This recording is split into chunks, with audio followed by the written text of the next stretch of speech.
وتسكنه أرضك التوأه وتمتعه فيه طويل يا رب الحسين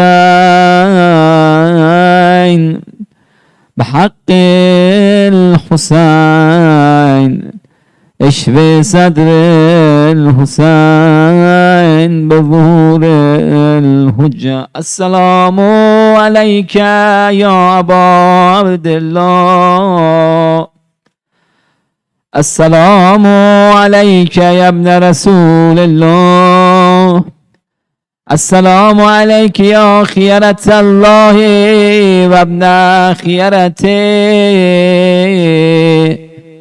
السلام عليك يا ابن أمير المؤمنين وابن سيد الوسيين، السلام عليك يا ابن فاطمة سيدة النساء العالمين، السلام عليك يا فار الله وابن ثاره والبسر الموتور، السلام عليك وعلى الأرواح التي علت بفنائك، عليكم مني جميعا سلام الله أبدا ما بقيت وبقي الليل والنهار. يا أبا عبد الله لقد عظمت الرزية، لقد عظمت الرزية وجلت وعظمت المصيبة بك علينا وعلى جميع أهل الإسلام، وجلت وعظمت مصيبتك في السماوات على جميع أهل السماء. ولعن الله أمة أن أسست أساس الظلم والجور عليكم على البيت، ولعن الله أمة أن دفعتكم عن مقامكم وزالتكم عن مراتبكم التي رتبكم الله فيها، ولعن الله أمة قتلتكم، ولعن الله الممهدين لهم بالتمكين من قتالكم. برئت إلى الله وإليكم منهم ومن أشيائهم وأتباعهم وأوليائهم. يا أبا عبد الله إني سلم لمن سالمكم وحرب لمن هاربكم وولي لمن والاكم. إني سلم لمن سالمكم وحرب لمن هاربكم إلى يوم القيامة. لعن الله لزياد وعلى مروان، لعن الله بني أمية قاتبا، ولعن الله ابن مرجانا، ولعن الله عمر بن السعد، لعن الله شمرا، ولعن الله أمة أسرجت والجماد وتنقبت لغسالك. بأبي أنت وأمي لقد عظم مصابي بك، فأسأل الله الذي أكرم مقامك وأكرمني بك أن يرزقني طلب فارك مع إمام منصور من أهل بيت محمد صلى الله عليه وآله. اللهم اجعلني عندك وجيها بالحسين عليه السلام في الدنيا والآخرة. يا أبا عبد الله إني أتقرب إلى الله وإلى رسوله وإلى أمير المؤمنين وإلى فاطمة وإلى الحسن وإليك بموالاتك وبالبراءة ممن أسس أساس ذلك وبنى عليه بنيانه وجرى في ظلمه وجوره عليكم وعلى أشيائكم. برئت إلى الله وإليكم منهم وأتقرب إلى الله. ثم إليكم بموالاتكم وموالاة وليكم وبالبراءة من أعدائكم والناصبين لكم النار وبالبراءة من أشيائهم وأتباعهم. إني سلم لمن سالمكم وحرب لمن حاربكم وولي لمن والاكم وعدو لمن عاداكم. وأسأل الله الذي أكرم مقامك وأسأل الله الذي أكرمني بمعرفتكم ومعرفة أوليائكم ورزقني البراءة من أعدائكم أن يجعلني معكم في الدنيا والآخرة وأن يثبت لي عندكم قدم صدق في الدنيا والآخرة. وأسأله أن يبلغنا المقام المحمود لكم عند الله وأن يرزقني تلب ثاريكم مع إمام هدى ظاهر ناطق بالحق منكم. وأسأل الله بحقكم وبإشان الذي لكم عنده أن يؤتيني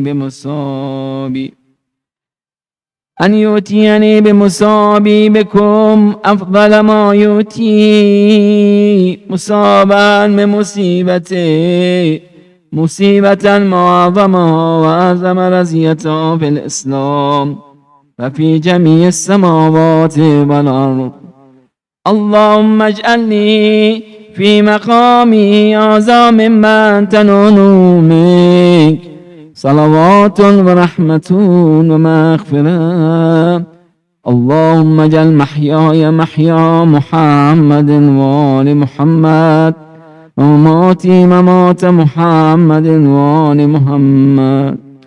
اللهم إن هذا يوم تبركت به بنو أمية وابن عاقلة أكباد اللئين ابن اللئين على لسانك ولسان نبيك صلى الله عليه وآله في كل موطن وموقف وقف فيه نبيك صلى الله عليه وآله. اللهم لعن أبا سفيان معاوية يزيد بن معاوية عليهم منك اللعنة أبد العابدين. وهذا يوم الفرد بآل زياد وآل مروان وقتلهم الحسين صلوات الله عليه.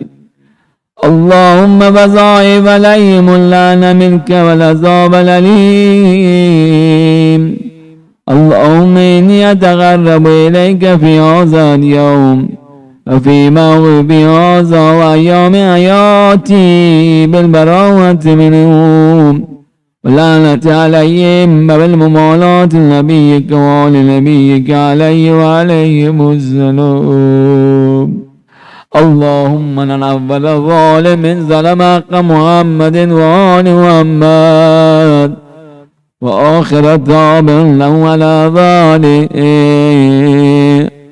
وآخر طاب له على ذلك. اللهم عن الإصابة التي جاهدت الحسين وشايعت وبايعت وتابعت على قتله. اللهم عنهم جميعا. السلام عليك يا أبا عبد الله وعلى الأرواح التي هلت بفنائك. عليك مني سلام الله أبدا ما بقيت وبقي الليل والنهار ولا جعله الله آخر عهد مني لزيارتكم.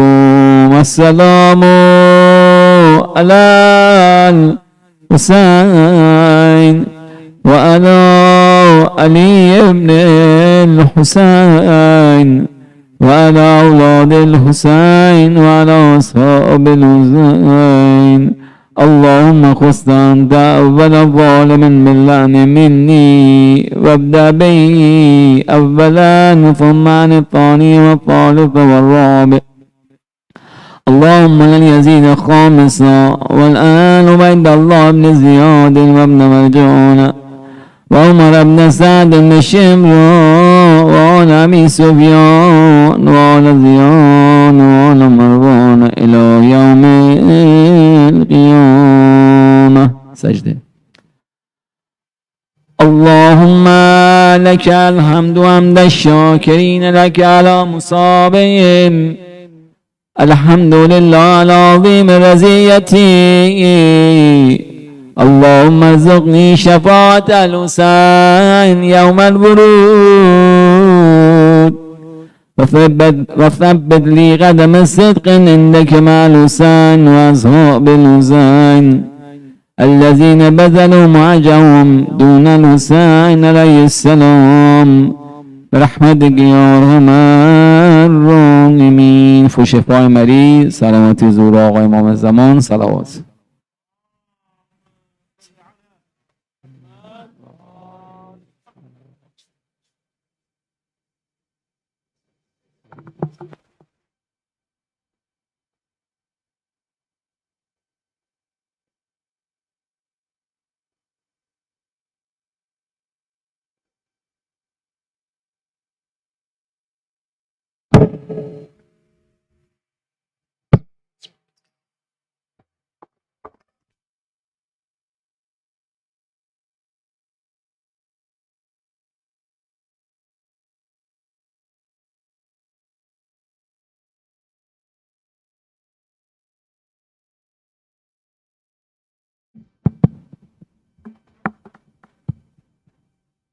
أعوذ بالله من الشيطان الرجيم. بسم الله الرحمن الرحيم.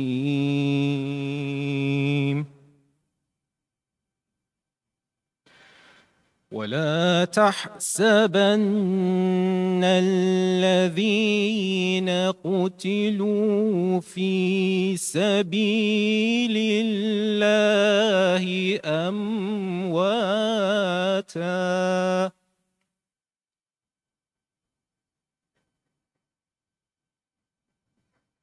بل أحياء عند ربهم يرزقون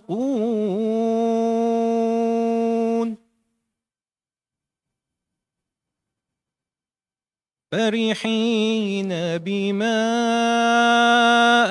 آتاهم الله من فضله ويستبشرون بالذين لم يلحقوا بهم من خلفهم ألا خوف عليهم ولا هم يحزنون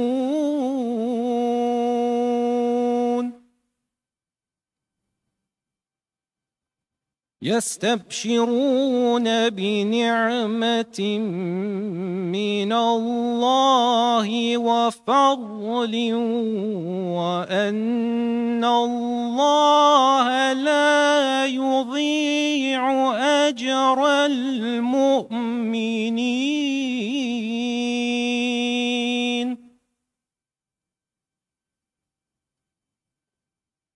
الذين استجابوا لله والرسول من بعد ما أصابهم القرح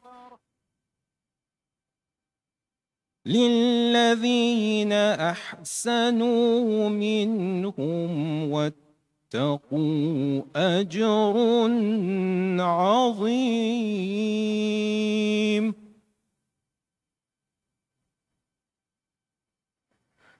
بسم الله الرحمن الرحيم إنا جعلنا ما على الأرض زينة لها زينة لها لنبلوهم أيهم أحسن عملا وإنا لجاعلون ما عليها صعيدا جرزا أم حسبت أن أصحاب الكهف والرقيم كانوا من آياتنا عجبا أم حسبت أن أصحاب الكهف والرقيم كانوا من آياتنا عجبا صدق الله العلي العظيم صلوا على محمد وآل محمد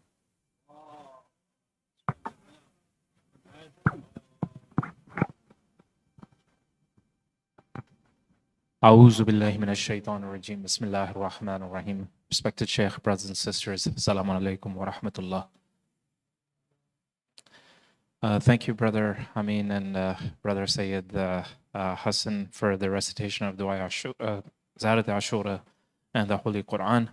We start with some sad news first coming out of Oman. As you may have heard, that some heavily armed terrorists attacked an Imam Barga in Oman, and a lot of believers were injured as a result. Let us recite aloud salawat for their complete shifa and recovery.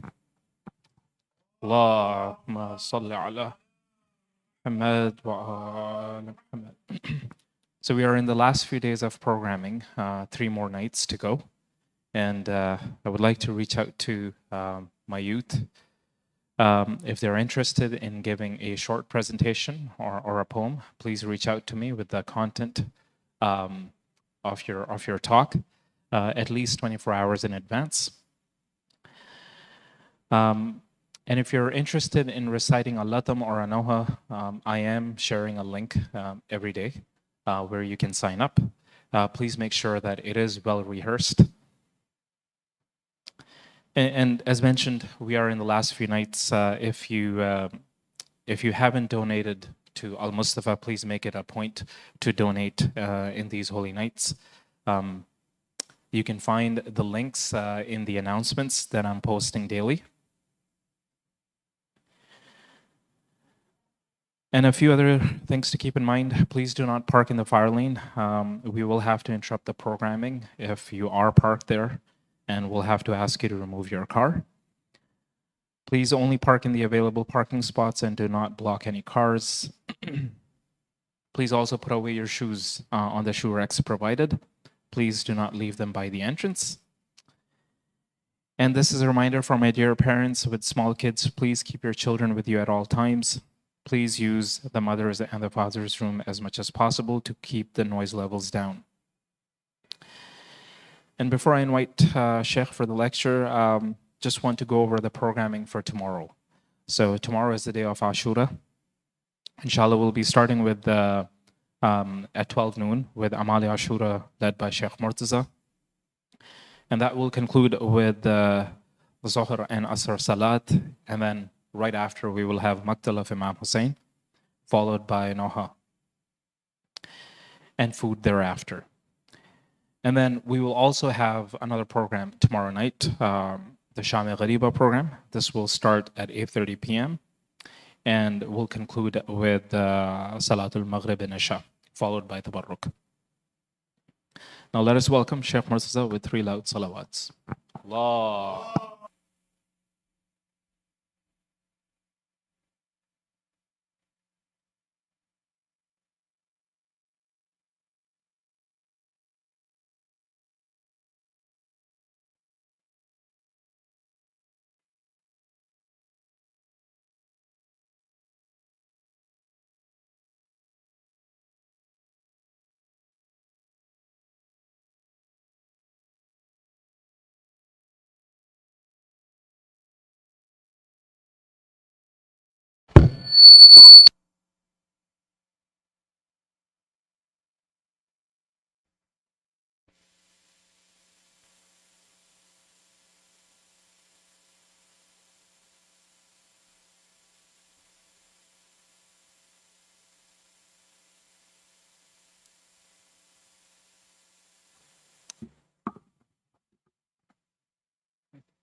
أعوذ بالله من الشيطان الرجيم.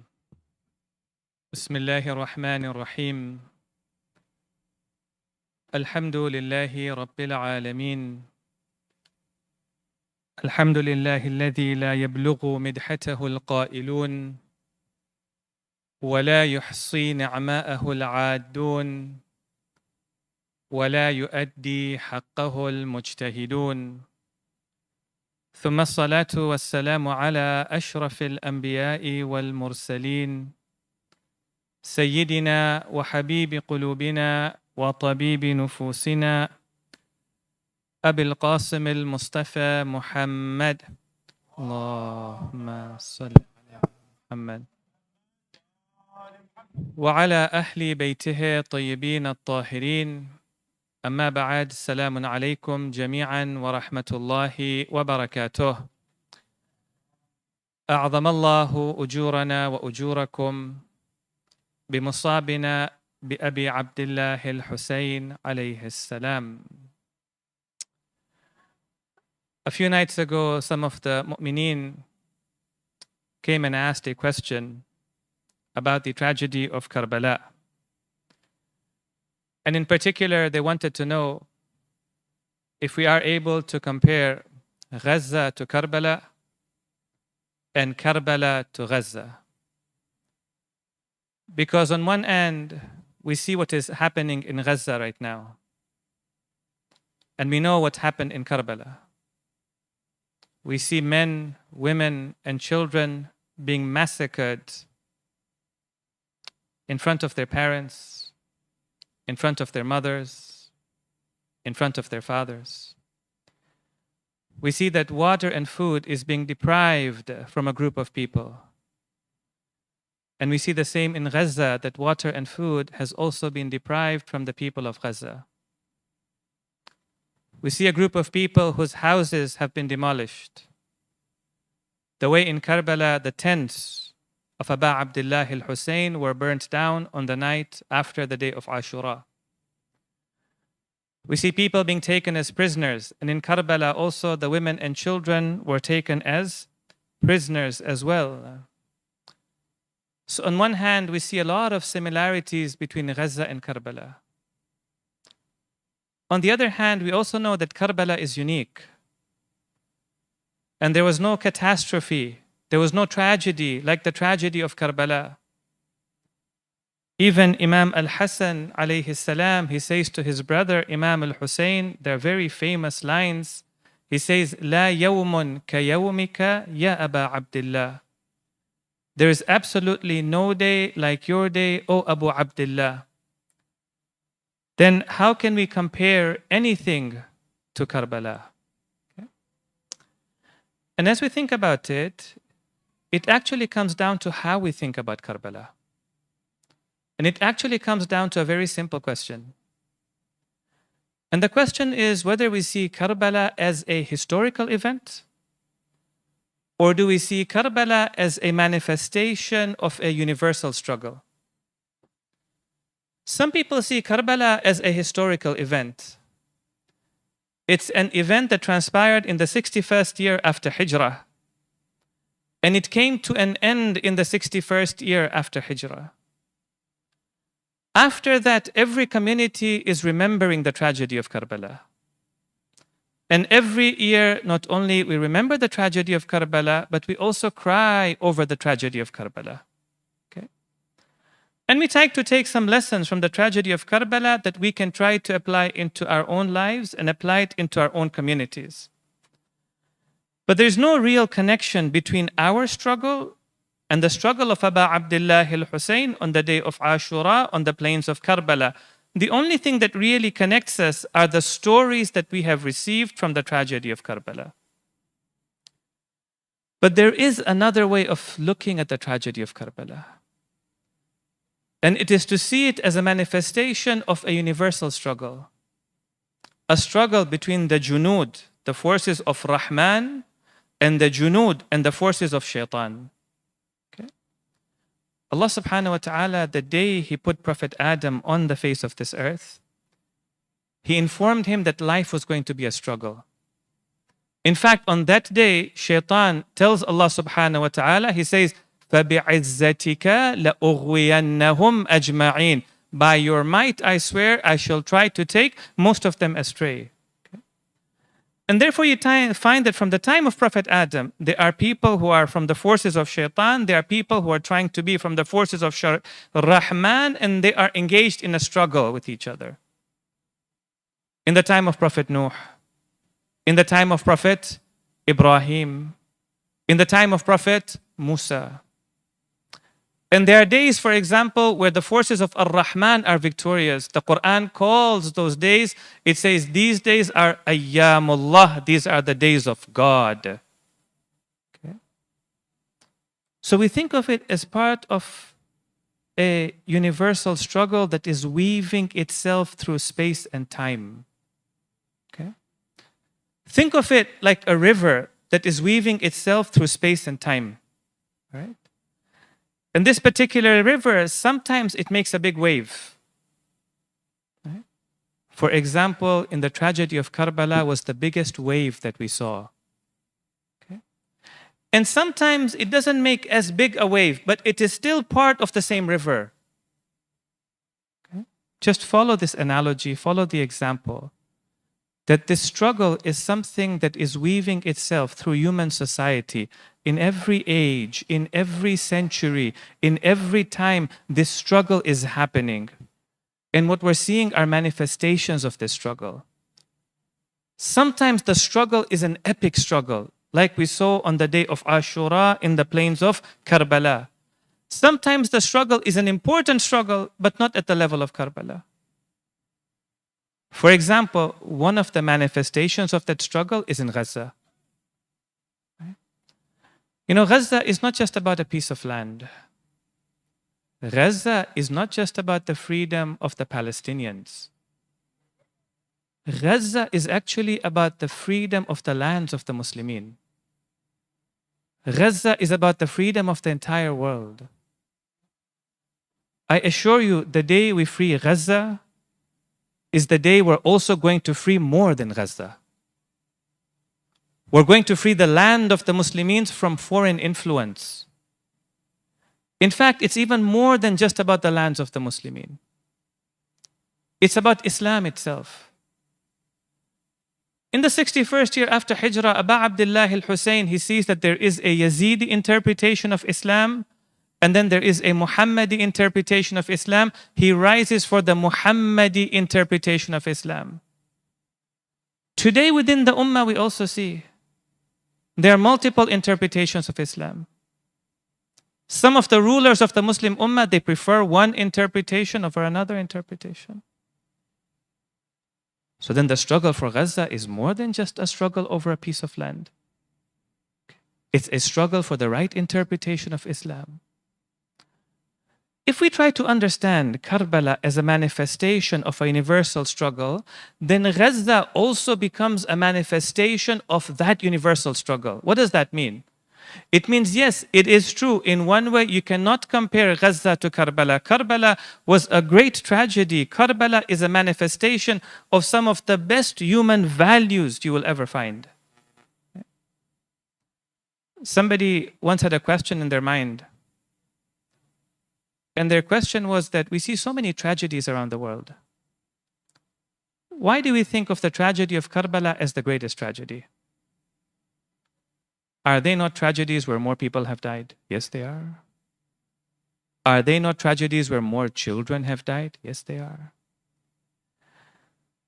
So one of the scholars explained it to him. He said it to him, but the difference in Karbala is that first of all, these men, women, and children, they chose to go out.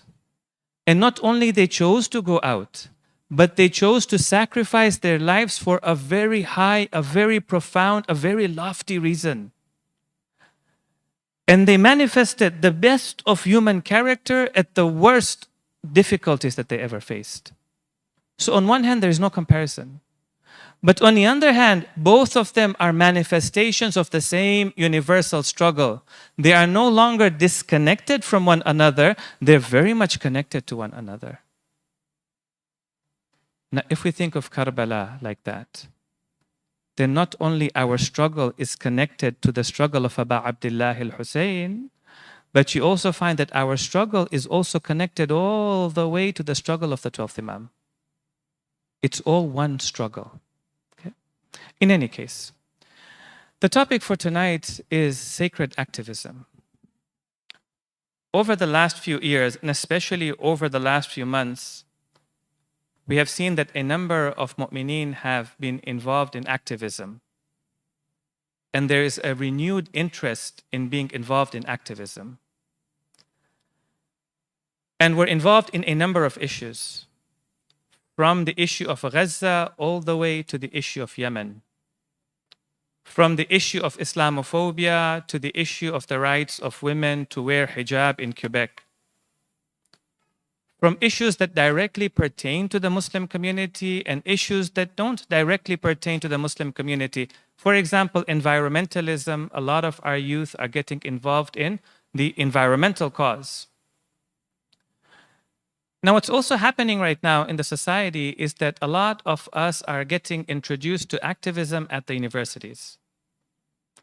And at the universities, we find that Muslims are finding it easier to align themselves with liberal groups than they are finding it to align themselves with conservative groups. That's a fact. They find more acceptance from the liberal organizations than they find acceptance within some of the conservative organizations. Now, the result of that is that Muslims are becoming introduced to secular activism. What do I mean by secular activism? I mean activism that's without God. Activism that's without religion. Okay? So then it becomes very important for us to talk about, well, then what is sacred activism? What is Islamic activism? Is there a difference between sacred activism and Islamic activism? Does it matter which means we're going to employ to achieve our goals? Or it doesn't matter which means we're going to use to achieve our goals? Right? Which goals are important to us? Right? Which goals are going to have a priority for us? What's our framework for engaging in activism? Is it the same framework as the liberal framework? Is it the same framework as the conservative framework? Or does Islam have its own framework for engaging in activism? So inshallah, we're going to try and answer that question with 3 or 5, actually, 5 important differences between sacred activism and secular activism with a salawat ala Muhammad wa ali Muhammad. Muhammad wa ali. Please recite another salawat ala Muhammad wa ali Muhammad. Muhammad wa ali Muhammad. The first difference between secular activism and sacred activism is that normally when we think about activism, certain issues come to mind. For example, racism comes to mind. For example, misogyny comes to mind. For example, child labor may come to mind. For example, slave labor may come to mind. For example, environmentalism comes to mind. Okay? That's part of mainstream activism. But one thing that doesn't come to mind, and sometimes it sounds even strange to say it, is actually shirk, polytheism. And that Islamic activism, one of the important issues in Islamic activism, is also to confront shirk. Okay? In Islam, we believe that human beings have rights. They have the right to life. They have the right to property. They have the right to dignity. They have the right to, for example, freedom and mobility. One of the rights that every human being also has in Islam is the right to Tawheed and Islam itself. Okay? In fact, if you look at the struggles of all of the prophets of God, you will see that one thing that was at the core of the struggle of every prophet of God was the struggle to establish Tawheed and to root out shirk. Okay? We have to be true to our own authentic, to our own religion, to our own text, to the framework that's authentic to us, right? Human dignity is important for us. Human freedom is important to us. Human life is important to us. The environment is important to us. But along with it, one thing that has priority for us is Tawheed and Islam itself. Allah subhanahu wa ta'ala, He says in the Qur'an, وَلَقَدْ بَعَثْنَا فِي كُلِّ أُمَّةٍ رَسُولًا. And we sent into every nation a messenger. These messengers of God, they had the most positive impact in their society. Yes? They brought about the greatest change in their society. Right? Allah subhanahu wa ta'ala says, when we sent into every nation a messenger, their message was a simple message. أَنِ اعْبُدُوا اللَّهَ وَاجْتَنِبُوا الطَّاغُوتِ. Worship Allah subhanahu wa ta'ala. Obey Allah subhanahu wa ta'ala. In fact, one of the greatest acts of oppression according to the Qur'an itself, this is the vocabulary of the Qur'an. This is the language of the Qur'an. Okay? The Qur'an speaks like this. Is that actually the act of shirk is one of the greatest acts of injustices that a person can do to himself. When Luqman is speaking to his son, Luqman says to his son, Ya bunayya, my dear son, la tushrik billah. Do not associate partners to Allah subhanahu wa ta'ala. Why?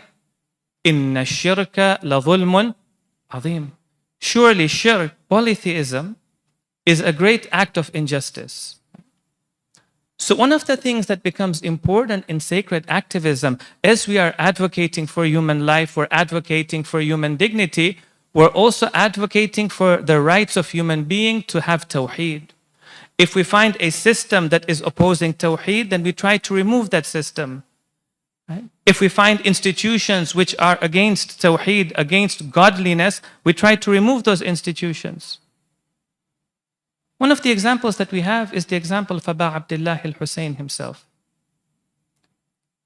We find that today, for example, when we want to introduce Imam al-Hussain to our society, and it's a good thing for us to introduce Imam al-Hussain to our society, Imam Hussain does not only belong to us. Imam Hussain does not only belong to the Muslims. Imam Hussain belongs to all of human society, right? All of human society gravitates towards him. But sometimes what we do is when we want to introduce the Imam to our society, we look at the values and the issues which are important in our society, and we say, Imam al-Hussain, he stood for these values. We have to ask the Imam himself, what did you stand for? And what did you rise for in the year 61 after Hijrah? So Imam alayhi salam, he says himself, he says, Allahumma innaka ta'lam. Okay? This statement is attributed to Imam Hussain, and this statement is also attributed to Amir al-Mu'mineen. He says, Oh Allah, you know, أنه لم يكن الذي كان منا منافسة في سلطان.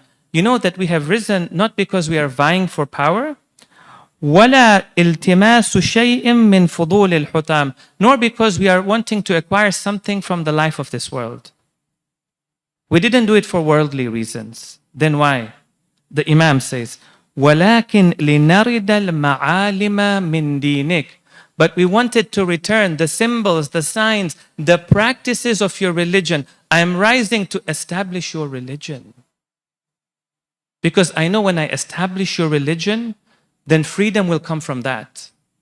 Then dignity will come from that. Dignity comes from a life with God, not a life without God.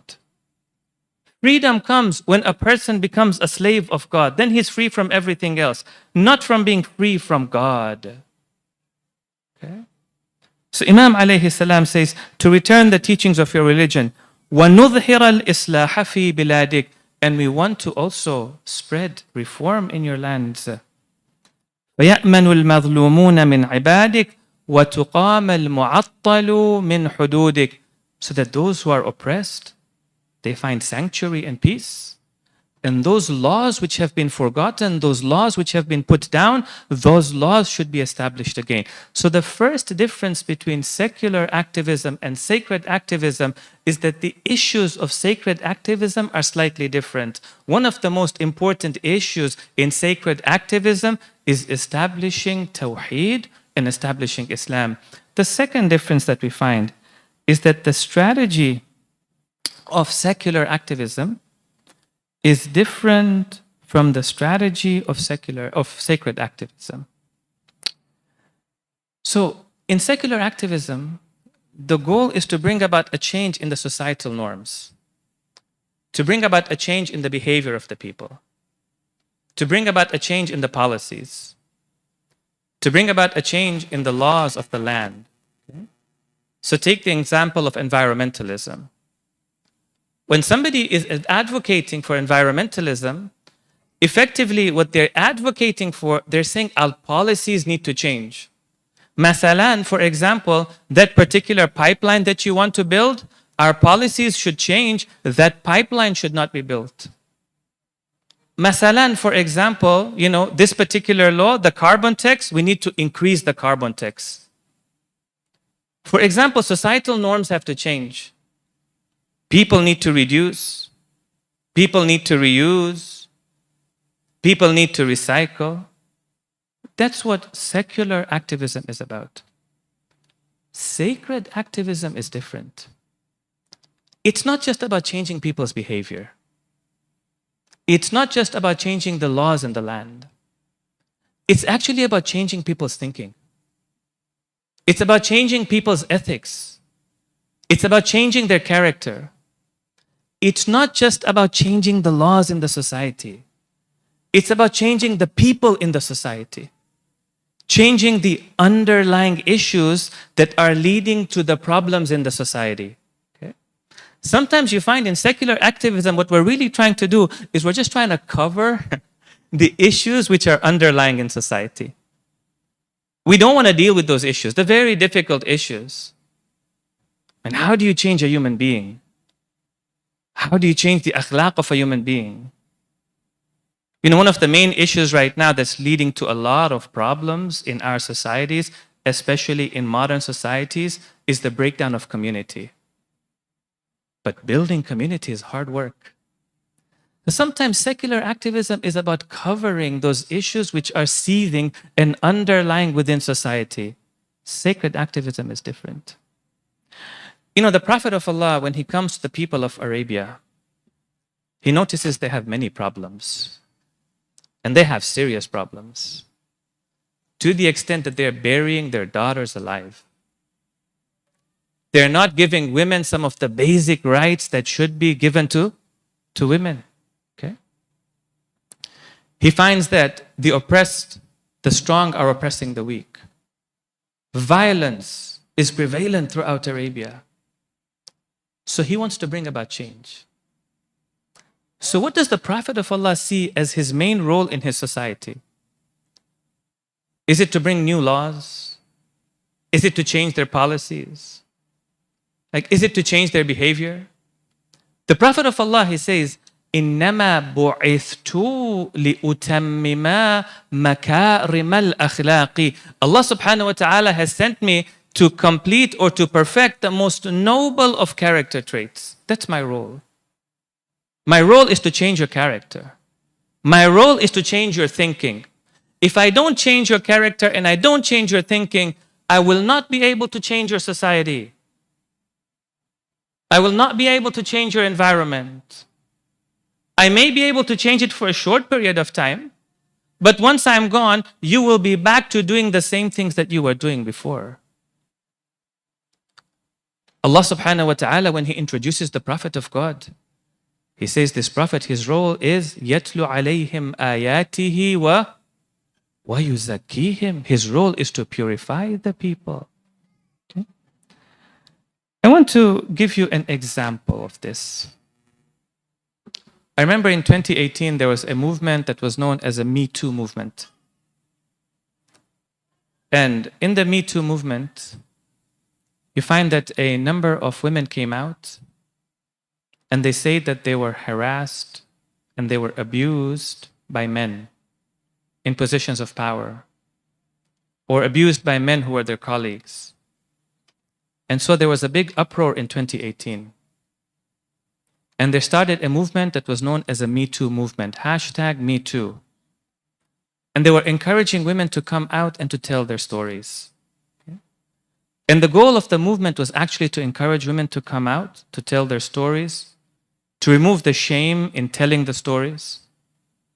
The goal of the movement was to make sure that those who engaged in such actions, the men who engaged in such actions, that they were punished.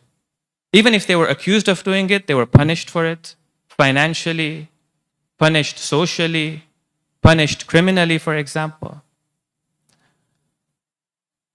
But what's interesting is that the movement never dealt with some of the underlying issues. For example, it never spoke about, let's raise our children to respect women. Let's raise our boys to respect women. Let's raise our girls to present themselves in society with respect. That it's not right that women are being used as cheerleaders in sports games.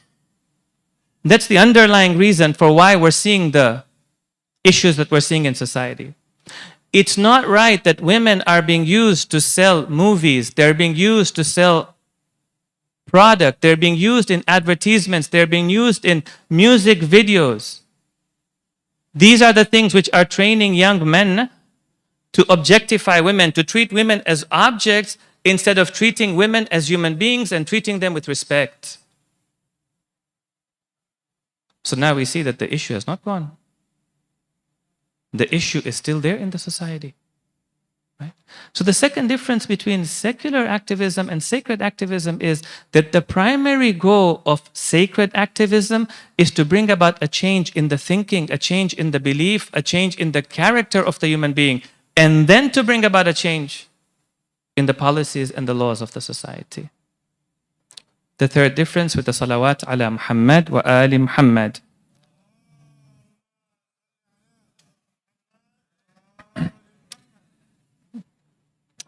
The third difference is that the people of secular activism are different from the people of sacred activism. Okay? In secular activism, it doesn't matter who carries out the activism. In fact, the catchphrase of secular activism is mobilization. And let's mobilize as many people as we can. Let's get people involved, right? And if you were to ask them, for example, in order to make a difference, what do I need to do? Then they would say, in order to make a difference, what you really need is commitment and passion. Do I need anything more than commitment and passion? They would say, no, commitment and passion is enough. In sacred activism, that's not the case. In sacred activism, it matters who's carrying out the activism. It matters whether we have faith or we don't have faith. It matters whether we have character or we don't have character. It matters whether we have knowledge or we don't have knowledge. It matters whether we have an understanding of our society or we don't have an understanding of our society. In sacred activism, commitment and passion is not enough. If I want to be involved in sacred activism, the first thing I need to do is to build myself even before I try to build my society. Because if I don't build myself, if I don't build my character, if I don't build my understanding of the issues in the society, I may find that one day the harm that I do to the cause is more than what? The benefit that I bring for the cause. I know that a lot of activism is about action. In fact, the word activism itself has the word act in it.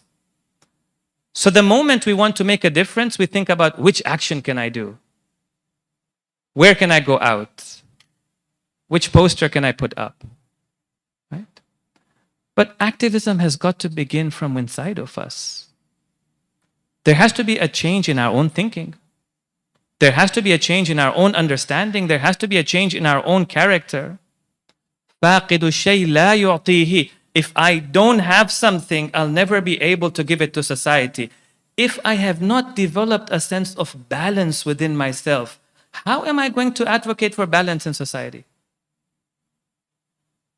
If I haven't developed a sense of justice within myself, how am I going to become the vehicle by which justice comes about in society? It's not possible. There's a beautiful hadith where Imam alayhi salam, he says that al-alimu bi zamanihi la tahjumu alayhi al-lawabis. Okay? The one who has knowledge of his society, that person is not going to be overcome by confusions and the doubts of his society. I have to have an understanding of what's happening in my society.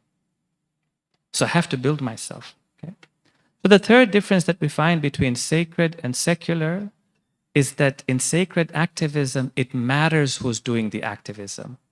My iman makes a difference. My akhlaq makes a difference. My knowledge makes a difference. My understanding of my society becomes important. Okay? The fourth difference is that in secular activism, sometimes in secular activism, the ends, they justify the means. The ends, they justify the concepts that we use. The ends, they justify, for example, the alliances that we use. The ends, they justify some of the practices that we use. I'll give you an example of this now. You know, one of the issues that we have been facing right now in Canada is in the province of Quebec. And in Quebec, they are making it more and more difficult for women to wear hijab. And so one of our struggles right now is to struggle for the right of women to wear hijab in Quebec and the right for women to wear hijab in other places as well. So now sometimes when we want to advocate for it, then instead of using Islamic concepts, we use non-Islamic concepts. For example, sometimes when some people want to advocate for the right of women to wear hijab in Quebec, they say that actually it's the right for women to dress the way they want to dress. A woman has the right to dress the way she wants to dress. Nobody can impose any type of dressing upon her. So we make a very big deal about it. Publicly, that's how we position ourselves. We say we advocate for a woman's right to dress the way she wants to dress when she goes out in public. Then one fine day, a reporter comes. Okay? And the reporter asks that if you advocate for the right of women to dress the way they want to dress in public, what about in Muslim countries? Do you also advocate for the right of women to not wear hijab? Okay. Now there's a very fair debate and a very fair discussion. And tonight we don't want to go into that debate. We don't want to go into that discussion. But for example, in an Islamic country, should, for example, the Islamic government impose the headscarf upon women, or they shouldn't impose the headscarf upon women, okay? But that discussion, if we put it aside, in every society, there is an agreement that a certain amount of dressing is expected in public. A level of decency is expected in public. This level of decency is not only expected from women, this level of decency and dressing is also expected from men as well. And the public has a right to demand it from an individual. The collective has the right to demand it from the individual. But the moment you come and say that, no, it is the right of women to dress the way they want to dress, and for that matter, the right of men to dress the way they want to dress, then the question happens, well, in Islamic country, for example, when people go to the beach, then do you also advocate for them to be able to dress the way they want to dress? You see, the ends don't justify the means. In sacred activism, the ends don't justify the means. For sacred goals, we need sacred concepts. For sacred goals, we need sacred practices. For sacred goals, we need people who appreciate the sacred. We don't just align ourselves with anybody and everybody. Okay? I want to give you an example, and because we are nearing the day of Ashura, then I want to give you an example from the life of Aba Abdillah Hussain himself. What's interesting is, when you read the books of Maqtal, as Imam al-Hussain is traveling towards the land of Karbala, often he gets a choice to make. One choice is to do the right thing, and the second choice is to do the easy thing, even though it may not be the right thing to do. And you find each and every time Aba Abdillah Hussain chooses to do the right thing even though it is not to his advantage. Okay. Masalan, on the day of Ashura, on the morning of Ashura, Shimr ibn al-Jawshan comes so close to the army of Aba Abdillah Hussain, one of the companions of the Imam, he says to the Imam, I have an arrow with me. My shot is a true shot. If you give me permission right now, I can hit him. Imam refuses. Can you imagine what could have happened if the Imam would have done that? I want to give you a second example. The second example is actually when the forces of Hur meet with the forces of Aba Abdillah Hussain. Okay? Now they are traveling in the desert and they see that there is a blackness on the horizon that is moving towards them. Imam alayhi salam, he asked some of his companions, what is the blackness that we see on the horizon? Many of them are not able to figure out what it is. One of the companions who figures it out is Zuhair ibn al-Qayn. Zuhair says, I see an army that's moving towards us. Now, this army is not the army of Karbala. Karbala was 30,000. This army at most maybe 1,000, less than 1,000, maybe 500. They're moving to Aba Abdillah al-Hussain. So the caravan of the Imam, they take a very defensive strategy, a very defensive posture. They find a mountain, they put their backs to the mountain, their front to the army that's coming towards them. Okay? Now Zuhair ibn al-Qayn, he sees an opportunity here. And he says to the Imam, he says that, that to kill the people who are in front of us right now, أهون علينا. It is easier for us than to fight those who are going to come after them. Right now, they're just 1,000 in number. But if you allow them to survive, what will come after them will be thousands upon thousands. We're not going to be able to fight those people. Now, can you imagine what would have happened at that time? If Imam alayhi salam fights against the army of Hur, and he defeats the army of Hur, he gets to enter the city of Kufa. Maybe he gets to take over the control over the city of Kufa. The whole event of Karbala changes. The 61st year after Hijrah completely changes in front of us. But what does Aba Abdillah al-Hussain have to do? He has to be the one who begins the battle. He has to be the one who begins the conflict. So Imam alayhi salam, when he hears the advice from Zuhair, he says, "Ma kuntu la'abda'ahum bil qitali." I don't wish to be the one who commences the battle with them. Okay. In Islam, the ends don't normally justify the means.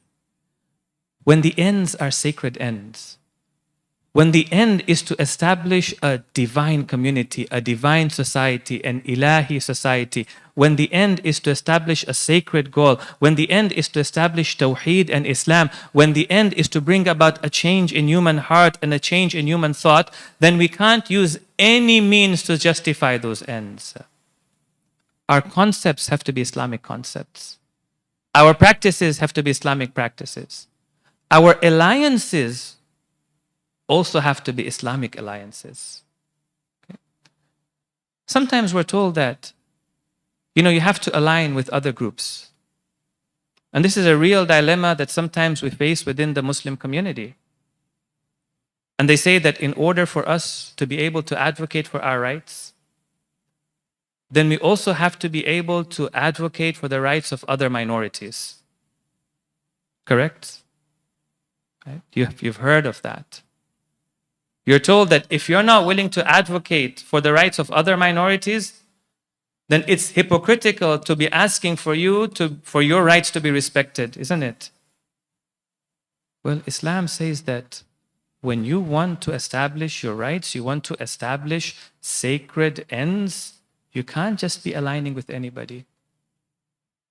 You have to see whether their values are aligned with your values, whether their core values are aligned with your core values. Now, somebody could ask that when we go for the marches, and we go and advocate for Palestine, for Palestine and for Gaza, then over there so many other groups come, isn't it? Amongst them, for example, there are many different flags. There are flags which have many different colors on it as well. Don't we join them over there as well? And the answer is that yes, when we join them over there, it's not that we're forming an alliance with them. It's not that we're giving acceptance to them. It's not that we are giving moral acceptance to them, right? It's not a place where the people look at the Muslim community and say, so the Muslim community, they are okay with some of these practices. Okay? That's different. But Allah subhanahu wa ta'ala, He tells us in the Qur'an that the believers should use the believers should align themselves with other believers, the believers should align themselves with those who share their values and those who share their beliefs in order to achieve the sacred ends. Sallu ala Muhammadin wa ali Muhammad.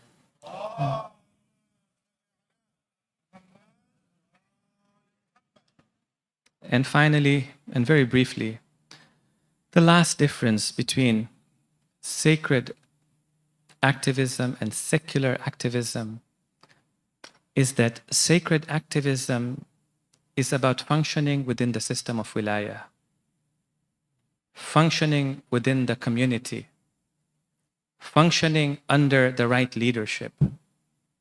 Okay? Sacred activism is not about being a keyboard warrior. Sacred activism is not about being a lone warrior. Sacred activism is not about doing what I want to do. Sometimes a person has to be a lone warrior. For example, Abu Dhar was a lone warrior, right? But even Abu Dhar was connected to Amirul Mu'mineen. Okay?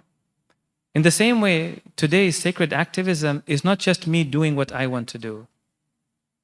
It means I join with the community of the believers. It means I am connected with the scholars of Islam. I'm connected with the rightful scholars. I'm functioning under the leadership of the scholars. I'm functioning under the guidance of the scholars. Right? Sacred activism is also different in that manner. In any case, tonight is the 10th night of Muharram. And tonight, the atmosphere in the camp of Aba Abdillah Hussain was a very different atmosphere. Tonight, the feeling of death was imminent. Tonight, the atmosphere of death could be felt in the camp of Aba Abdillah Hussain. But the camp of Aba Abdillah Hussain, the people in this camp were committed to the truth. They were committed to what is sacred. They were committed to their practices. On this night, if you came into the camp of Aba Abdillah Hussain, the narrator says, لَهُمْ دَوِيٌّ كَدَوِيِّ النَّحْلِ مَا بَيْنَ رَاكِعٍ وَسَاجِدٍ. They had a humming like the humming of the bees. Someone was in the state of ruku'. Someone was in the state of sujood. Someone was standing in prayer. Someone was sitting and reciting the Qur'an. This was the atmosphere in the camp of Aba Abdillah Hussain. Tonight, let us imagine ourselves in the camp of the Imam. Let us imagine ourselves sitting amongst the companions of the Imam. Let us imagine ourselves under the authority and the wilayah and the leadership of the Imam. And do tawassul to Allah subhanahu wa ta'ala.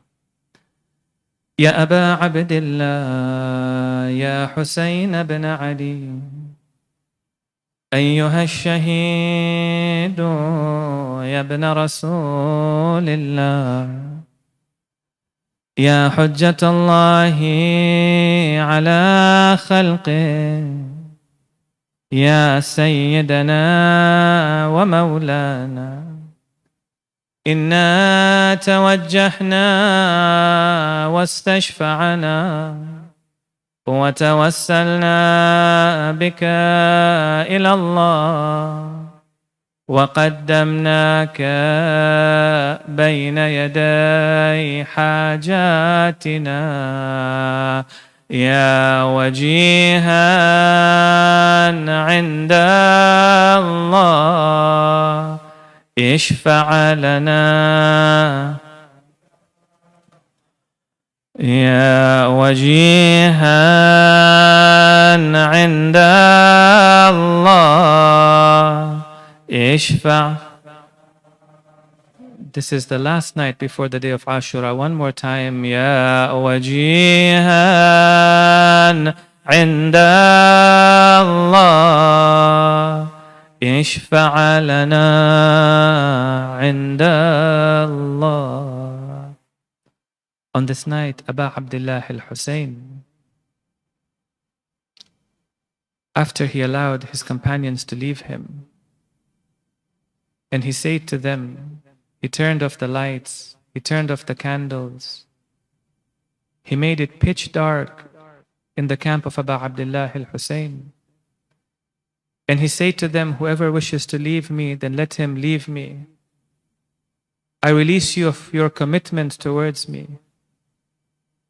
Take one of the members of my family, take one of my children, and escape into the darkness of the night.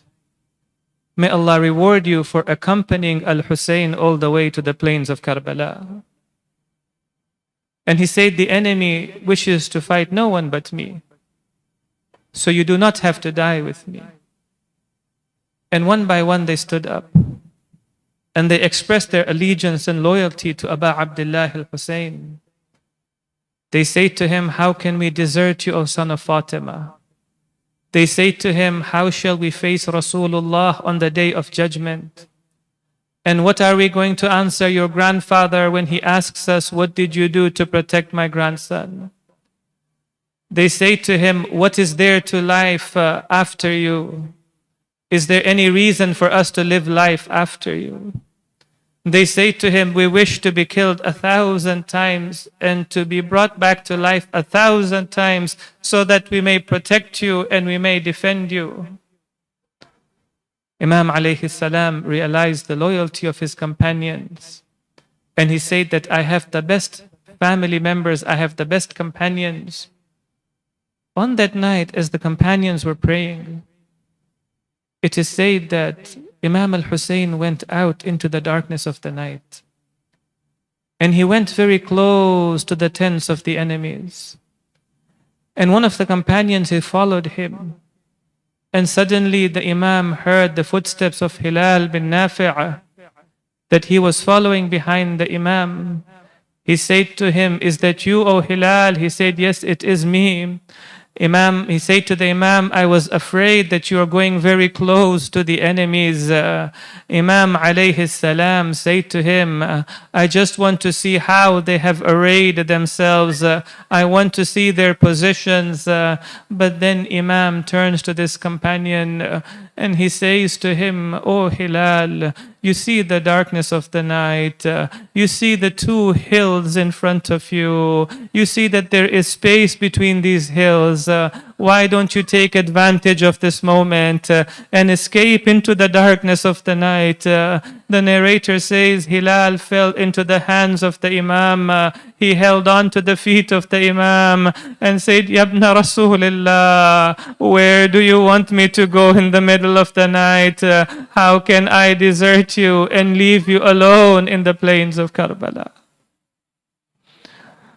The next day, on the morning of Ashura, there was a very difficult journey, a very difficult struggle for Aba Abdillah Hussain. He had to make great sacrifices on the day of Ashura. He had to sacrifice his son Ali al-Akbar. He had to sacrifice his nephew Qasim ibn al-Hasan. There came a time when some of his closest companions took permission to go to the battlefield. And Aba Abdillah Hussain had to go, and he had to go and see them on the plains of Karbala. And Aba Abdillah Hussain would sometimes go himself. He would come down from his horse. He would sit next to his companions. We have a narration. The Imam loved his companions so much. I know many of us are sitting over here and we're thinking how much we love Aba Abdillah Hussain.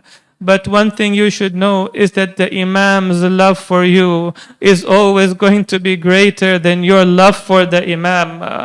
His care and attention for you is always going to be greater than your care and attention towards the Imam.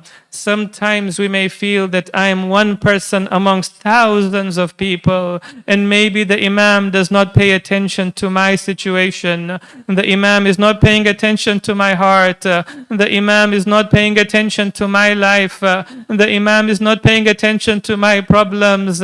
We see on the plains of Karbala, Imam al-Husayn pays attention to each and every companion of his, even those companions which people don't think are important. Aba Abdillah pays attention to them. They say there was a slave of one of the companions. When he fell to the plains of Karbala, he called out to Aba Abdillah Hussain, I don't know what this person had done. I don't know the behavior of this person, but it seems he had done something very special in his life that nobody knows about. The narrator says, Al-Husayn came to the body of this slave. He sat down. He put the head of this slave on his laps. And then he put his own cheeks on the cheeks of this person. When he opened his eyes, he could smell the fragrance of the son of Zahra. He could feel the breath of Aba Abdillah Hussain. He could see the face of the Imam. And he said, Man mithli wa ibn Rasulillah wadihun khaddahu ala khaddi. Who can be as fortunate as I am today? And the son of Rasulullah is placing his cheeks onto my cheeks. Imam al-Husayn, on that day he gave such sacrifices. But the greatest sacrifice, one of the greatest sacrifices, comes towards the end of the day of Ashura. It comes towards the end of the Asr of Ashura. Aba Abdillah Hussain, when he sees that all of his companions have been martyred, his family members have been martyred, he's alone in the plains of Karbala. He comes towards his tents. He calls out to the women and children. He says, Ya Zainab, Ya Kulthum, Ya Sukayna, wa Ya Fatima, alaykunna minni salam. These are now the last salams of Aba Abdillah Hussain to you. They say when they heard the voice of the Imam, they came towards the Imam. Lady Sakina came running to the Imam and she said to him, Oh my dear father, I realize you're leaving for the battlefield. Whoever goes to the battlefield does not seem to return back from the battlefield. Ya abata istaslamta lil maut.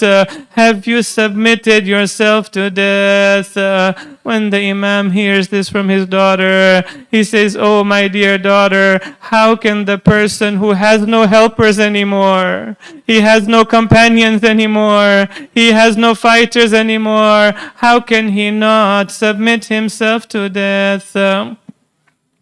As they're having this conversation, Lady Zainab alayha salam, she comes to Aba Abdillah Hussain and she says to him, now that you are going to the battlefield, before you go to the battlefield, there is a young son of yours, Ali al-Asghar. The water has not touched his lips. He is very thirsty. He is crying of thirst. He is severely affected by the thirst. Why don't you take him towards the enemies and ask for a little bit of water for him?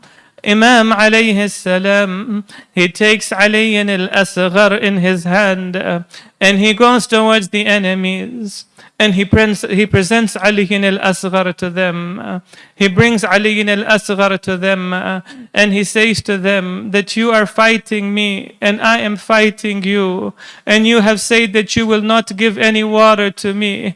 But the women and children, they're innocent. The women and children, they deserve to have water. Why don't you give a little bit of water to Ali al-Asghar? Perhaps he may have even said to them that if you think Al-Husayn is going to drink the water, then why don't you take him and give some water to him? When the people saw Ali al-Asghar, some of them had children. Maybe some of them remembered their own children. They started to cry, looking at Ali al-Asghar.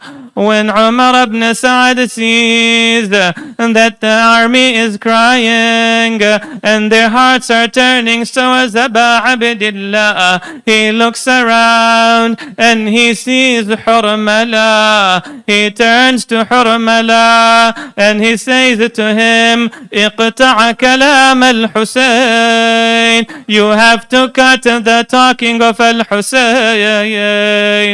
So Hurmala, he takes an arrow. These arrows were not small arrows. These arrows were not meant for babies and children. These arrows were meant for grown men. These arrows were meant for horses. These arrows were meant to break down armies. And he points it towards Ali al-Asghar. Imam al-Husayn, as he's talking, and Ali al-Asghar is crying. Suddenly he feels there is silence. Ali al-Asghar is not crying anymore.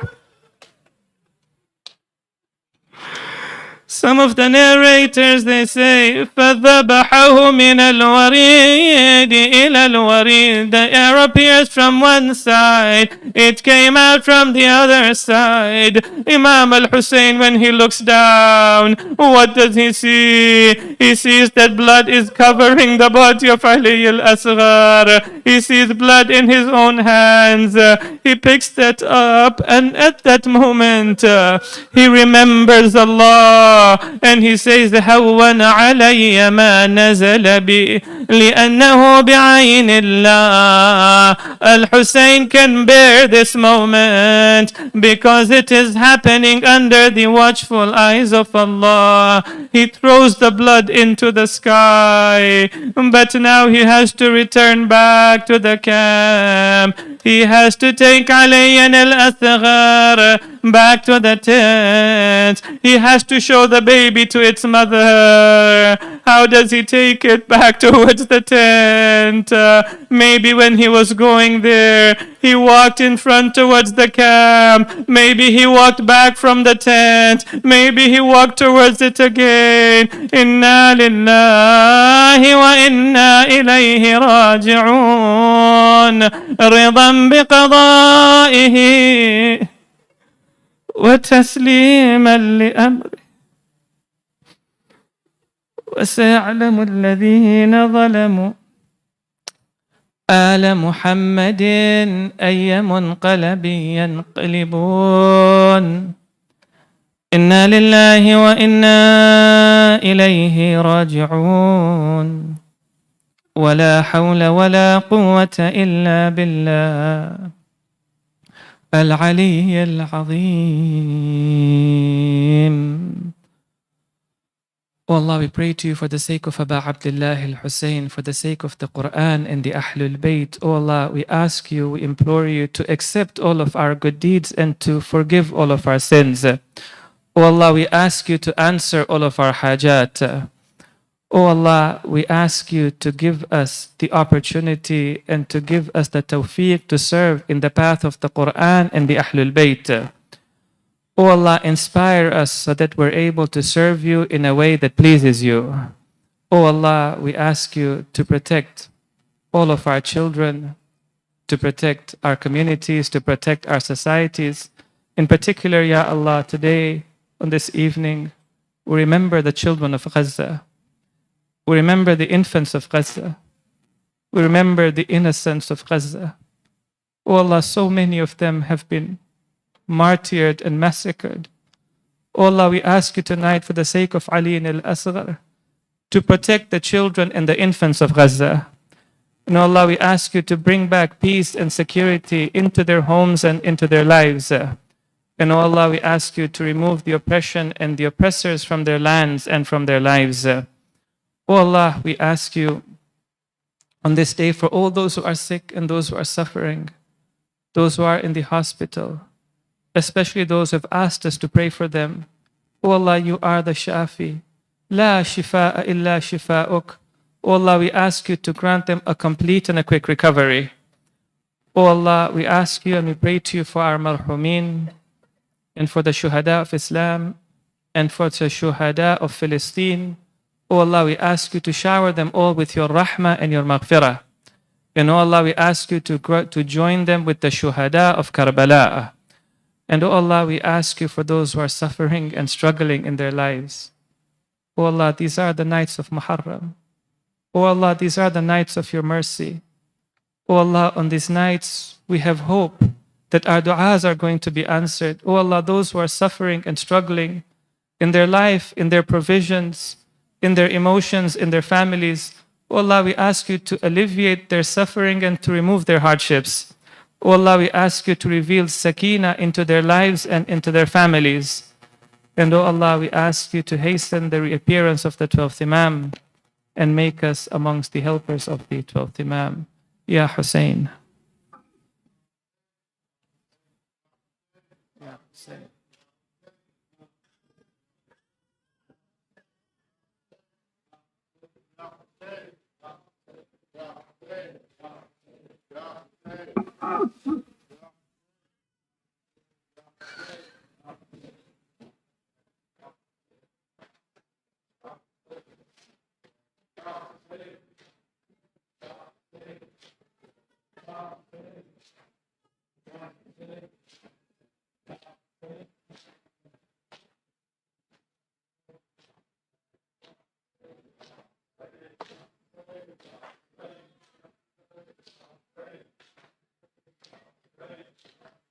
بسم الله الرحمن الرحيم.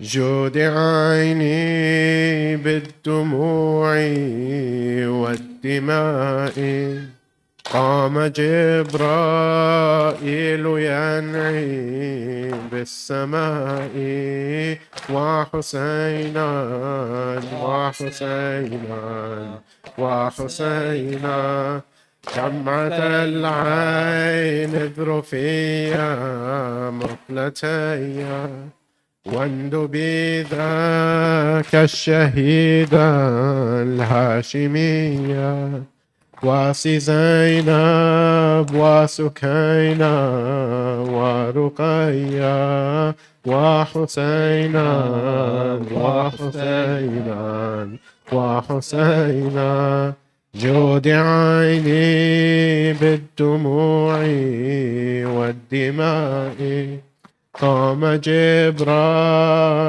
ينعي بالسماء، وحسينا وحسينا وحسينا، ويح قلبي لسكينا ما دهاها،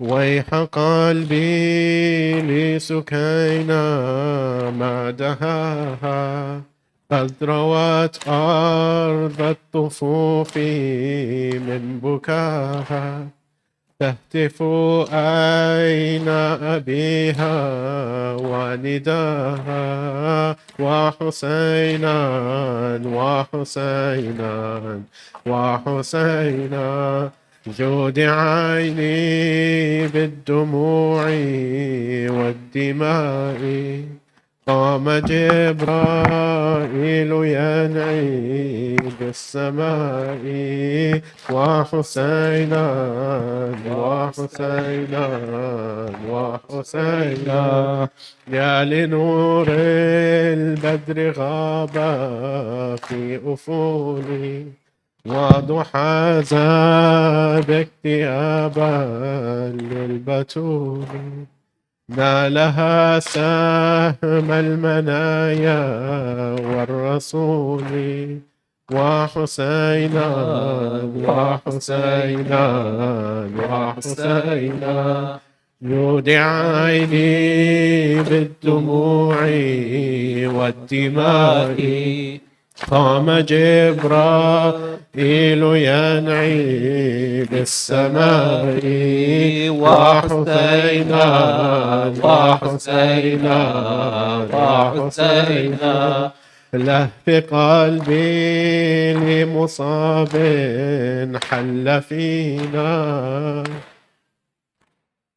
لهف قلبي لمصاب حل فينا يوقظ في القلب نارا وحنينا ذكر روح الله تبقى ما حيينا وحسينا وحسينا وحسينا يودع عيني بالدموع والدماء قام جبرائيل ينعي بالسماء وحسينا وحسينا وحسينا يودع عيني بالدموع والدماء قام جبرائيل ينعي بالسماء وحسينا وحسينا وحسينا يا حسين يا حسين يا حسين يا حسين يا حسين يا حسين يا حسين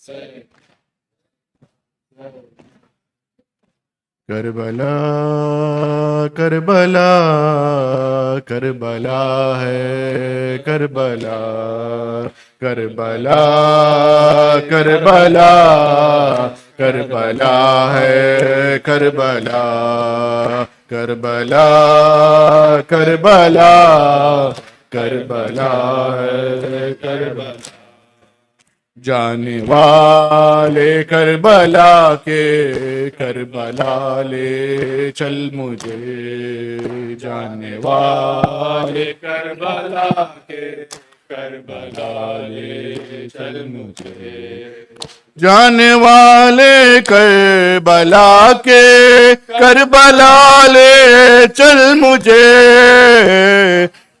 जाने वाले Karbala के Karbala ले चल मुझे रोज़े शबीर पर दूंगा दुआ ले चल मुझे जाने वाले करबला के करबला ले चल मुझे जाने वाले करबला के करबला ले चल मुझे है जहां गंजे शहीदा है जहां रे फुरात गंजे शहीदा है जहां रे फुरात जिस जगह सैयद मेरा प्यासा रहा ले चल मुझे जाने वाले करबला के करबला ले चल मुझे जाने वाले करबला के करबला ले चल मुझे जिस जगह जागी थी किस्मत और की वो देखूंगा मैं जगह जागी थी किस्मत और की वो देखूंगा मैं काशियों पर कैसे होती है अता ले चल मुझे जाने वाले करबला के करबला ले चल मुझे जाने वाले करबला के करबला ले चल मुझे इस कदर नादार हूँ ज़ादे सफर कुछ भी नहीं इस कदर नादार हूँ दे सफर कुछ भी नहीं, दोष पर अपने बिठा कर ऐ हवाले चल मुझे, जाने वाले करबला के करबला ले चल मुझे, जाने वाले करबला के करबला ले चल मुझे। जिस जगह बास के बाजू कलम हो कर गिरे, जगह बास के बाजू कलम हो कर गिरे, उस जगह मैं भी करूँ मातम जरा ले चल मुझे, जाने वाले करबला के करबला ले चल मुझे, जाने वाले करबला के करबला ले चल मुझे। दिल उलझ कर आ गया बर्छी में अकबर का जहां, उलझ कर आ गया बर्छी में अकबर का जहां, दिल वहाँ मैं भी करूँ अपना फिदा ले चल मुझे, जाने वाले करबला के करबला ले चल मुझे, जाने वाले करबला के करबला ले चल मुझे। जल गए शामे गरीबा मैं जहाँ खैमे तमाम, शामे गरीबा मैं जहाँ खैमे तमाम, जिस जगह नन्ना सा एक झूला जला ले चल मुझे, जाने वाले करबला के करबला ले चल मुझे, जाने वाले करबला के करबला ले चल मुझे। आए वो मकतल जहाँ बाली सकीना रात में, आए वो मकतल जहाँ बाली सकीना रात में, ढूंढती फिरती थी सीना बाप काले चल मुझे, जाने वाले करबला के करबला ले चल मुझे, जाने वाले करबला के करबला ले चल मुझे। मुस्कुरा कर तीर खाकर सो गया असगर जहां, मुस्कुरा कर तीर खाकर सो गया असगर जहां, हूँ जहाँ तेरे पे सरवर ने मलाले चल मुझे, जाने वाले करबला के करबला ले चल मुझे, जाने वाले करबला के करबला ले चल मुझे, जाने वाले करबला के करबला ले चल मुझे। या हुसैन या हुसैन या हुसैन या हुसैन या हुसैन या हुसैन या हुसैन या हुसैन या हुसैन या हुसैन या हुसैन या हुसैन या हुसैन या हुसैन या हुसैन या हुसैन या हुसैन या हुसैन या हुसैन या आ जाओ चांद मेरे तेरी प्यास मैं बुझाऊं, असगर मैं तेरी माँ हूँ। आ जाओ चांद मेरे तेरी प्यास मैं बुझाऊं, असगर मैं तेरी माँ हूँ। आ जाओ चांद मेरे तेरी प्यास मैं बुझाऊं, असगर मैं तेरी माँ हूँ। आ जाओ चांद मेरे, तेरी प्यास मैं बुझाऊं, असगर मैं तेरी माँ हूँ। आ जाओ चांद मेरे, तेरी प्यास मैं बुझाऊं, असगर मैं तेरी माँ। मेरे लाडले कहाँ हो, मेरे लाडले कहाँ हो, सीने तुम्हें लगाऊं, असगर मैं तेरी माँ हूँ। आ जाओ चांद मेरे, तेरी प्यास मैं बुझाऊं, असगर मैं तेरी माँ हूँ। आ जाओ चांद मेरे, तेरी प्यास मैं बुझाऊं, असगर मैं तेरी माँ हूँ। आ जाओ चांद मेरे, तेरी प्यास मैं बुझाऊं, असगर मैं तेरी माँ हूँ। बेटा तुम्हारा कातिल मेरे सामने खड़ा है, जाने क्यों हंस रहा है, चादर भी लुट चुकी है, मुंह के तरह छुपाऊं, असगर मैं तेरी माँ हूँ। आ जाओ चांद मेरे, तेरी प्यास मैं बुझाऊं, असगर मैं तेरी माँ हूँ। आ जाओ चांद मेरे, तेरी प्यास मैं बुझाऊं, असगर मैं तेरी माँ हूँ। आ जाओ चांद मेरे, तेरी प्यास मैं बुझाऊं, असगर मैं तेरी माँ हूँ। मेरे लाडले कहाँ हो, मेरे लाडले कहाँ हो, सीने तुम्हें लगाऊं, असगर मैं तेरी माँ हूँ। आ जाओ चांद मेरे, तेरी प्यास मैं बुझाऊं, असगर मैं तेरी माँ हूँ। आ जाओ चांद मेरे, तेरी प्यास मैं बुझाऊं, असगर मैं तेरी माँ।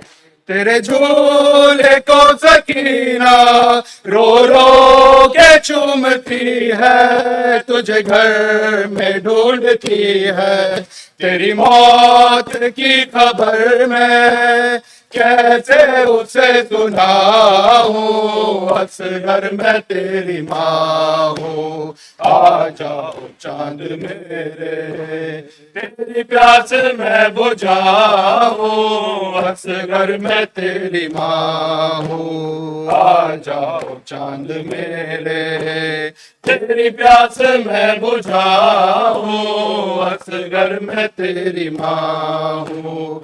आ जाओ चांद मेरे, तेरी प्यास मैं बुझाऊं, असगर मैं तेरी माँ।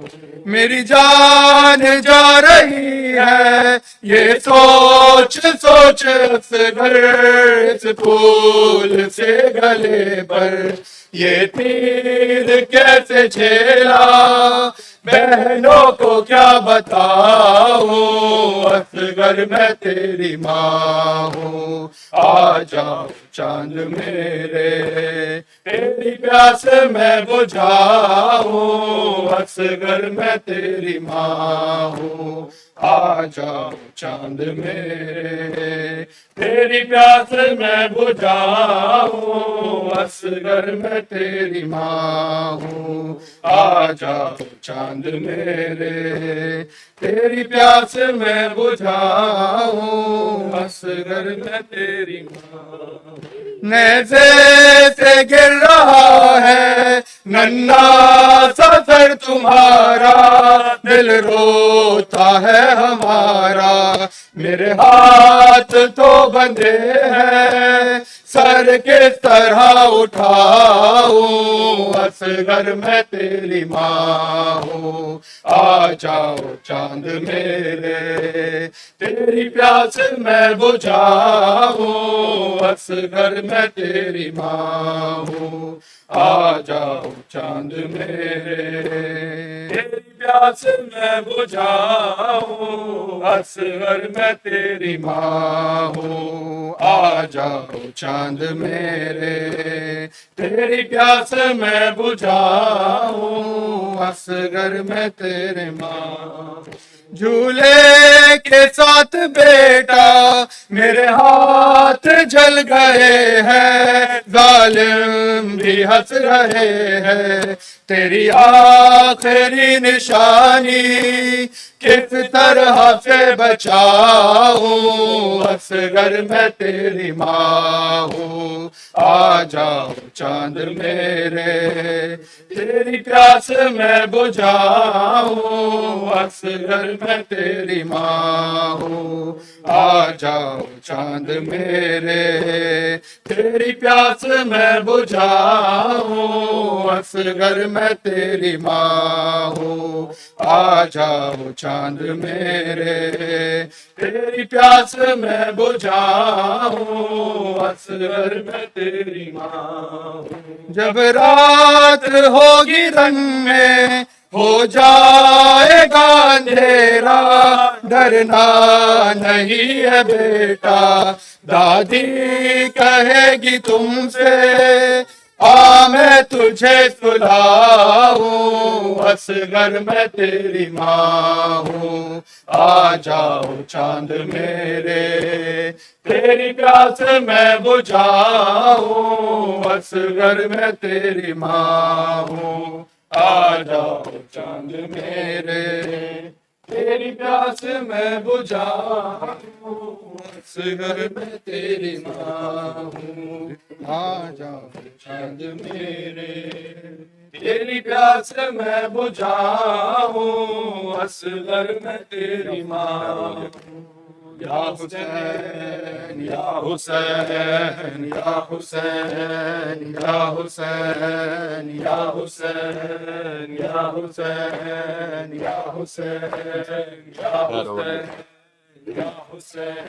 ठहरो अली अकबर तुझे दूल्हा तो बना लूं, ठहरो अली अकबर तुझे दूल्हा तो बना लूं, ठहरो अली अकबर तुझे दूल्हा तो बना लूं, ठहरो अली अकबर तुझे दूल्हा तो बना लूं, ठहरो अली अकबर तुझे दूल्हा तो बना लूं, ठहरो अली अकबर तुझे दूल्हा तो बना लूं, रुक जा होके सुगरा को मदीने से बुला लूं, ठहरो अली अकबर तुझे दूल्हा तो बना लूं, ठहरो अली अकबर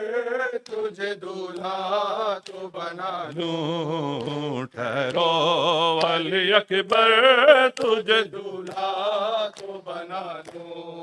ओ कहती थी सकीना मेरा भाई है प्यासा, कहती थी सकीना मेरा भाई है प्यासा, रुक जा होके गाजी को किनारे से बुला लूं, ठहरो अली अकबर तुझे दूल्हा तो बना लूं, ठहरो अली अकबर तुझे दूल्हा तो बना लूं। डरती हूँ जनाजे पे तेरे तीर न बरसे, डरती हूँ जनाजे पे तेरे तीर न बरसे, तस्वीर मोहम्मद तुझे आंखों मैं छुपा लूं, ठहरो अली अकबर तुझे दूल्हा तो बना लूं, ठहरो अली अकबर तुझे दूल्हा तो बना लूं, ठहरो अली अकबर तुझे दूल्हा तो बना लूं। माँ का में फुरकत के अंधेरे ही बहुत हैं, माँ का फुरकत तेरे ही बहुत हैं, रुक जा होके वल्लैल के जुल्फों को सजा लूं, रुक जा अली अकबर तुझे दूल्हा तो बना लूं, ठहरो अली अकबर तुझे दूल्हा तो बना लूं, ठहरो अली अकबर तुझे दूल्हा तो बना लूं। डरती हूँ जनाजे पे तेरे तीर न बरसे, डरती हूँ जनाजे पे तेरे तीर न बरसे, तस्वीर मोहम्मद तुझे आंखों में छुपा लूं, ठहरो अली अकबर तुझे दूल्हा तो बना लूं, ठहरो अली अकबर तुझे दूल्हा तो बना लूं। मज़लूम हुसैन, मज़लूम हुसैन, गरीब हुसैन, तन्हा हुसैन, अदशान हुसैन, या अबी अब्दिल्लाह, या अबी अब्दिल्लाह, या अबा अब्दिल्लाह, या अबा अब्दिल्लाह, या अबा अब्दिल्लाह, अबा अब्दिल्लाह, या इब्न ज़हरा, अबा अब्दिल्लाह, यकशो तलहा, अबा अब्दिल्लाह, असरा शूरा, अबा अब्दिल्लाह, अरसफ अदा, अबा अब्दिल्लाह, मारार सार अब्दिल्लाह, بك شربلا أبا عبد الله يا أبا عبد الله أبا عبد الله يا أبا عبد الله يا أبا عبد الله زینت دوش نبی روی زمین جای تو نیست خار و خاشاک زمین منزل و مأوای تو نیست تو حسینی که روی دوش نبی جای تو بود میزدی خنده علی محو تماشای تو بود ای گل زهرا حسین ای شهریار نه فلک ذکر ما هر دم شده یا لیتنا کنا معک بر مشامم میرسد هر لحظه بوی کربلا بر دلم ترسم بماند آرزوی کربلا تشنه آب فراتم ای اجل مهلت بده تا بگیرم در بغل قبر شهید کربلا حسین جانم حسین جانم حسین جانم حسین جان حسین جانم حسین جانم حسین جانم حسین جان یا حسین یا حسین یا حسین بر محمد و آل محمد صلوات صل على السلام عليك يا رسول الله السلام عليك يا أمير المؤمنين السلام عليك يا فاطمة الزهراء سيدة النساء العالمين السلام عليك يا حسن المجتبى السلام عليك يا أبا عبد الله وعلى الأرواح التي حلت بفنائك. عليكم مني جميعا سلام الله أبدا ما بقيت وبقي الليل والنهار، ولا جعله الله آخر لحد مني لزيارتكم. السلام على الحسين وعلى علي بن الحسين وعلى أولاد الحسين وعلى أصحاب الحسين جميعا ورحمة الله وبركاته. السلام عليك يا أئمة المسلمين، علي بن الحسين ومحمد بن علي وجعفر بن محمد وموسى بن جعفر وعلي بن موسى ومحمد بن علي وعلي بن محمد والحسن بن علي.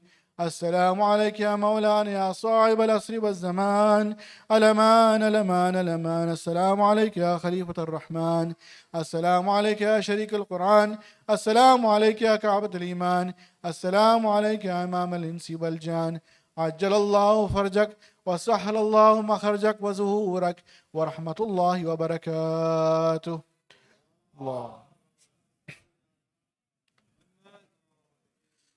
اللهم كن لوليك الحجة